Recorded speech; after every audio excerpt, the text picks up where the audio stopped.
ശ്രീരാമ ലക്ഷ്മണനും സീതയുത്തു വേഗം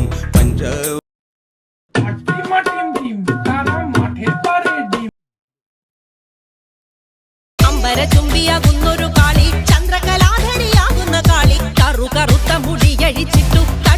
ഏതെങ്കിലും ഒരു പാട്ട് ഇടാ, നീ ഇങ്ങനെ മാറ്റി മാറ്റി ഇടാതെ. വന്ന് എനിക്കിപ്പോ ഒന്നും കംപ്ലീറ്റ് ചെയ്യാൻ പറ്റാത്ത അവസ്ഥ. ഇവിടെ ഞാൻ ഇപ്പൊ ഒരു സിനിമയ്ക്ക് പോയി കഴിഞ്ഞാൽ അരമണിക്കൂർ ആ സിനിമ ആണ്, പിന്നെ ഒരു അരമണിക്കൂർ വേറെ എവിടെയെങ്കിലും. വണ്ടി ഓടിക്കുകയാണെങ്കിൽ അരമണിക്കൂർ വണ്ടി ഓടിക്കും, പിന്നെ അരമണിക്കൂർ വേറെ ഏതെങ്കിലും ചിന്താഗതി. എങ്ങനെയെങ്കിലും ഞാൻ വീടെത്തുന്നത്. അതിന്റെ പേരാണ് സിറോ ഡൈനാസിസ്. ഭയങ്കര പ്രശ്നമാണ് അത്. എനിക്കും ഉണ്ട്. ഞാനാണെങ്കിൽ 1 മിനിറ്റിൽ 10 റീലിരുന്ന് കാണും. വേറെ ആരെങ്കിലും കാണും? ഫോൺ നോക്കുമ്പോഴാണോ നിങ്ങൾക്ക് ഈ പ്രശ്നം കൂടുതലായിട്ട് തോന്നുന്നത്? പക്ഷെ അത് കോമൺ ആണ്. എനിക്കെങ്ങനെയാണ് ഈ തടി വന്നതെന്നറിയോ? നീ നല്ലോണം വെട്ടി ഒഴുങ്ങിയിട്ട്. അങ്ങനെയൊന്നും അല്ലറാളിയാ, എനിക്കൊരു പ്രത്യേക കഴിവുണ്ട്. ഞാൻ ഈ വായുവിൽ കൂടെയാണ് ഫുഡ് കഴിക്കുന്നത്. ഈ രാത്രി ആകുമ്പോഴത്തേക്ക് ഈ മന്തി, ചുന്തി, അൽഫാം, മജനീസ് എല്ലാത്തിന്റെ റീല് വന്നങ്ങ് ഇതിന്റെ അകത്തങ്ങ് മറിയും. അങ്ങനെയാണ് എന്റെ വയറങ്ങ് നിറയണം. അതെ, നീ ഇപ്പൊ റീൽ കണ്ടിട്ടല്ലേ വന്ന?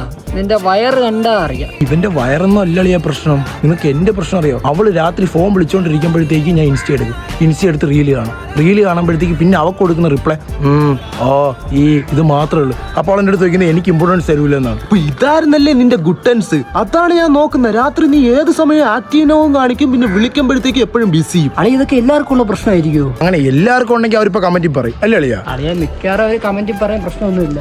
നമ്മളിടുന്ന റീലല്ലേ, അങ്ങനെ പറയുള്ളൂ. എങ്ങനെയാലും പറഞ്ഞാൽ